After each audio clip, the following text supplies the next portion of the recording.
Salut tout le monde, j'espère que vous allez bien. Aujourd'hui, on se retrouve pour une petite ouverture Pokémon, pour pas changer. Euh, Après, j'allais dire l'échec cuisant qu'on a fait avec Lumière Interdite. Sur 8 boosters, je le rappelle, hein, j'ai battu le record d'ultra rare. Zéro, tout simplement. J'ai eu qu'une seule holo. Donc, on repart sur du Destiné Radieuse, en espérant qu'on prendra notre revanche. Donc j'ai réussi à trouver des petites tines. J'en ai pris deux. Donc logiquement, il doit y avoir deux boosters par tine, par petite boîte. Ça nous fait quatre boosters à ouvrir. On a en illustration, donc j'ai pris Reshiram et Zarud, je crois que. Ouais, il me semble que c'est Zarud. Et je crois qu'en en illustration, il doit y avoir Celebi. Euh, alors, je sais plus, je crois qu'il y a Zygarde, je sais plus tout. Mais j'ai pris celle-ci. Non, il y a Kyogre. Kyogre, déjà, ça c'est certain. D'ailleurs, elle était ultra belle, mais bon, j'ai pris les deux premières qui venaient. Donc espérons qu'elles vont nous porter chance. Et qu'on va tirer des cartes sympathiques. Donc c'est parti, on va les ouvrir. Non, je sais pas qu'elles sont pas trop coriaces à ouvrir, parce que ils ont tendance à multiplier les cellophanes autour. Enfin, à mettre des trucs de plus en plus serrés, de plus en plus robustes.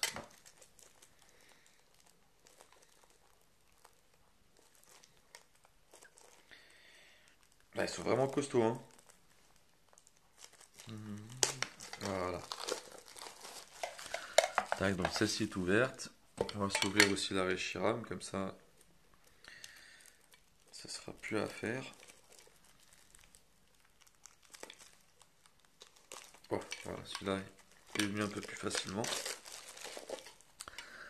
Tac, donc les tines sont assez sympas.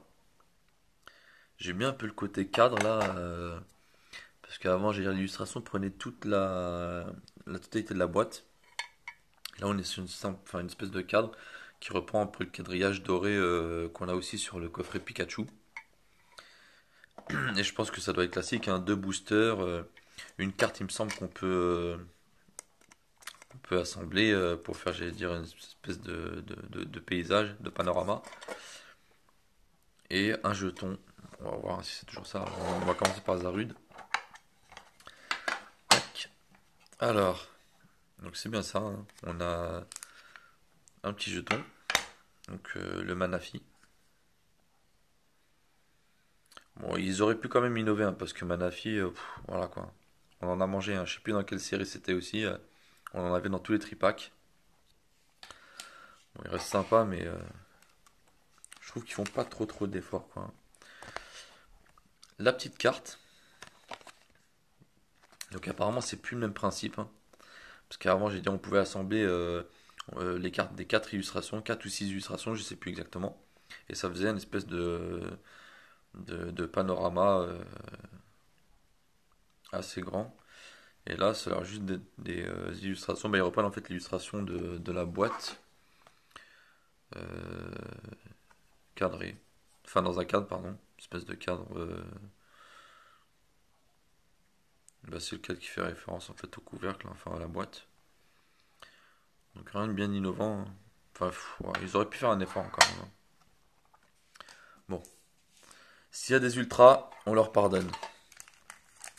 Donc toujours le même truc chiant, c'est que vous voyez dans ces tins, en fonction de comment sont enfoncés les boosters, ils peuvent être plus ou moins abîmés. Donc celui-ci, il est pas, bon, il est pas abîmé, mais il a été plié. Celui-là, ça va, intact. Bon, allez, c'est parti. On va se remettre ça dedans. Tac, tac. On se met ça de côté. Hop, c'est parti. On va commencer par le premier.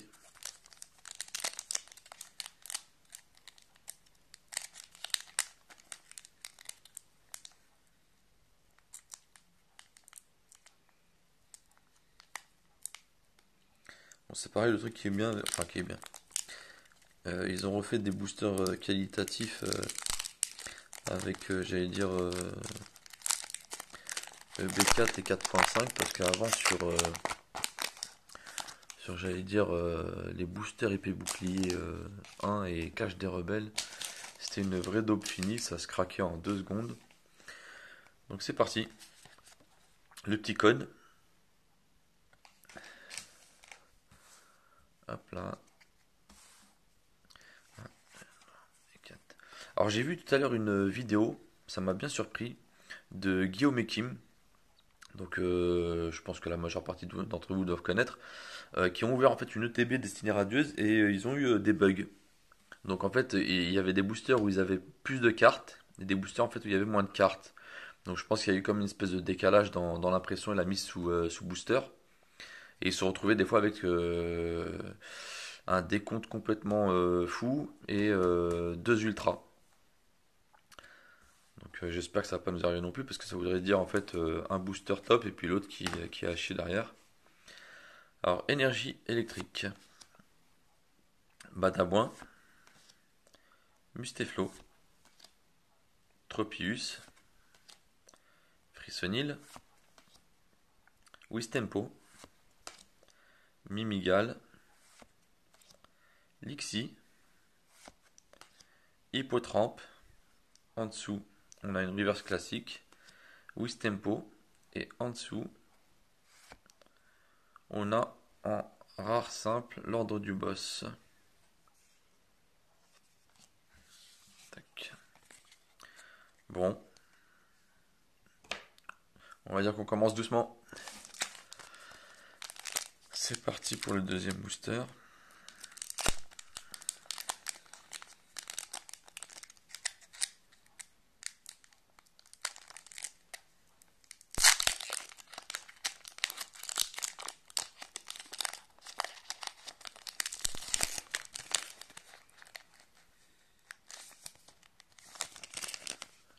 Tac.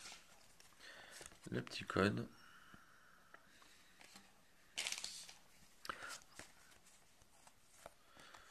Voilà, on fait nos petits 4. Tac. Énergie combat. On va mettre comme ça. Voilà. Musteflo. Épée rouillée. Et flèche. On va faire ça comme ces illustrations sont sympas à voir. Wistempo. Morpeko. Mimigal. Mustéboué. Et là, je crois qu'on arrive sur. Ah non. Brindibou. Et là, je crois qu'on est à la reverse. Oh, oh, oh. Vous voyez le petit M là? Une petite amazing magnifique. Alors, comme il n'y en a que 3, donc Kyogre, Yveltal et Reshiram, il me semble que c'est Reshiram. Donc, tac. Et oui, Reshiram. Oh oh. Donc, vraiment sympa, hein, c'est amazing. Je trouve que là, par contre, bon, ils ont, depuis Voltage éclatant, ils ont vraiment innové sur les amazing et c'est vraiment des cartes bien réussies, hein. Alors après, pour la gradation, c'est un peu compliqué parce que il y a beaucoup de silvering, en fait, ça brille beaucoup sur les côtés. Et automatiquement, c'est très dur d'avoir au-dessus de 9. Et en dessous, on a une Rarolo Luxray. Donc vraiment sympa, tac. Voilà. Donc déjà, ça fait plaisir, vous voyez, c'est des scénarios à 2 en général, ça déçoit rarement. C'est parti, on va sur les deux boosters de la boîte Reshiram. Donc pareil, le même principe, hein. Le petit Manafi qu'on a déjà vu. On va se mettre de côté. La petite carte, donc avec le détail du Pokémon. Bon, il est pas léger, hein, 330 kg. Hein. Tac. Voilà. Et nos deux boosters.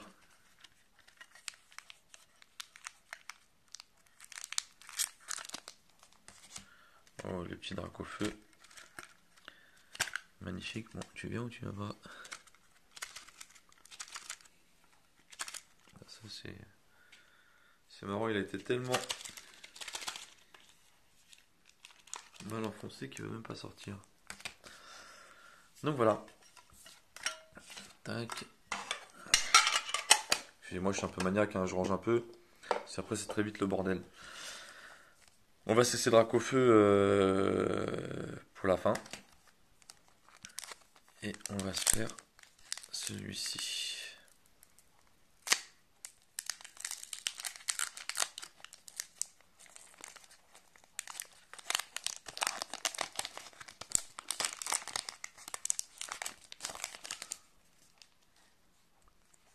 Le petit code qui va bien.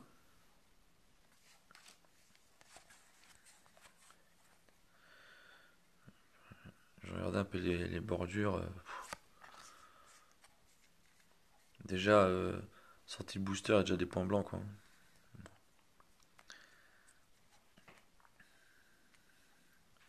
Énergie. Hop, comme ça, c'est mieux. Motisma. Musteflo. Tropius. Craquenois. Goupilou. Mustéboué. On n'est pas encore à la reverse. Lixi. Je crois que là on passe à la reverse. Smogo.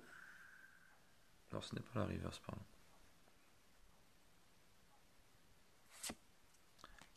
Roublenard en reverse. Et en dessous, on a une rare simple, Volcanion. Alors Volcanion, enfin, je suis toujours agréablement, pas surpris, mais pas, enfin, agréablement, j'allais dire, impressionné par les visuels en fait qu'il lui donne à chaque fois. Je trouve vraiment que ce Pokémon est bien agressif, bien. Depuis Légende Brillante, en fait, depuis la variante de Volcanion, on le voit assez fréquemment. Et toujours cet aspect un peu agressif. Bon, dernier booster. On va faire un petit Dracofeu.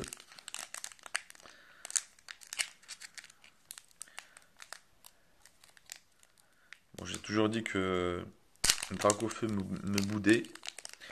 Jusqu'à ce que je tombe sur le fameux Dracofeu Rainbow de la Voix du Maître sur le TV. Et puis directement le soir même, le Dracofeu Shiny destiné au culte dans une TV aussi. Donc j'espère qu'il remontera le bout de son nez. Le code. 4, parce que c'est vrai que j'aurais bien le piocher. Et en plus, au vu de toutes les vidéos que j'ai pu voir, c'est pas non plus une carte qui. Enfin, le Dracofeu Shiny Rainbow de Destiné Radius enfin, se drop beaucoup plus facilement que le Shiny de Destiné Occulte ou que le Rainbow de la Voix du Maître ou le Shiny de la Voix du Maître. Donc, énergie, Luxio, Bannière de la Timiel, Badabouin, Wistempo, Morpeko, Mimigal, Mustéboué, Brindibou. Ah, on a une shiny, une petite shiny, la SV033. Donc j'en ai pas la moindre idée. Frissonil en petite shiny. Elle est vraiment très belle. Elles sont mignonnes, elles brillent bien quoi, hein. Bon après, j'aurais préféré une grande shiny, mais on va pas être plus royaliste que le roi. Et en dessous on a donc une rare simple Yann Mega. Donc voilà, un petit résumé. Donc une petite shiny, une amazing et une holographique. J'allais dire sur 4 boosters, c'est très honorable. On est dans le ratio annoncé sur les différentes chaînes. Comme je vous disais, notamment, je regarde pas mal de vidéos de Cyramore qui m'impressionne parce qu'il a ouvert beaucoup de TB destinés au culte. Il ouvre beaucoup de destinées radieuses. Enfin, il en a ouvert et il continue d'en ouvrir. Et il estimait le ratio à une ultra tous les deux boosters et c'est à peu près ça, hein. Là, vous voyez, on est à 2 ultras, 4 boosters, c'est ça. Mais en tout cas, jamais déçu. Donc voilà. J'ai encore pas mal de petites tines. Donc je pense qu'on se refera des petites vidéos d'ouverture de tines. C'est plutôt, j'allais dire, un format assez sympa, hein, de petits boosters. Ça fait, je pense que 2 tines, c'est suffisant pour arriver à dropper quelque chose de sympa. Et je pense qu'on se fera peut-être une petite TB EB5. Parce que sur mes premières ouvertures, j'étais très déçu. J'ai pas fait aussi pourri qu'avec Lumière Interdite, mais on n'en était pas loin. C'était pas loin. Et j'espère que si j'allais dire on se fait une petite ouverture ETB, qu'on aura de belles pioches. Parce qu'il me semble qu'il y a. Non, il me semble, c'est même pas il me semble, c'est j'en suis sûr, il y a pas mal de dresseurs full art qui sont sympas dans cette série, dans donc Destinée Radieuse et dans EB5. Et ça serait bien qu'on en drop quelques-unes sur la chaîne. Donc voilà. Sur ce, je tenais à vous remercier parce que la chaîne commence petit à petit, j'allais dire, à évoluer, à grossir. On est à presque une trentaine d'abonnés, 26 je crois il me semble, et avec des gens qui communiquent, des gens de qualité qui communiquent souvent, qui donnent souvent leur avis et des passionnés notamment. Je vous remercie pour ça. Et je vous dis, j'espère pas grand chose de cette chaîne. En fait, quand je dis je n'espère pas grand chose, c'est pas un aspect financier en fait. C'est vraiment de l'échange et du partage. Donc, quand je vois comment c'est en train de se dérouler, pour moi, c'est parfait, hein. J'ai pas besoin de. Si je les ai, tant mieux, mais si je les ai pas, bah, j'ai pas besoin non plus de 1000 abonnés et j'allais dire d'avoir une communauté de malades. Je préfère avoir peu de personnes, mais de qualité, qui viennent souvent, qui lâchent un petit comme souvent, un petit bonjour souvent, et que d'avoir, j'allais dire, des milliers de personnes et j'allais faire de la production de masse pour juste faire un peu d'argent. Bon, moi c'est plus pour un petit partage, quoi, voilà. Donc sympa, merci encore. Je vous dis à la prochaine et j'espère qu'on droppera de très belles cartes. A plus!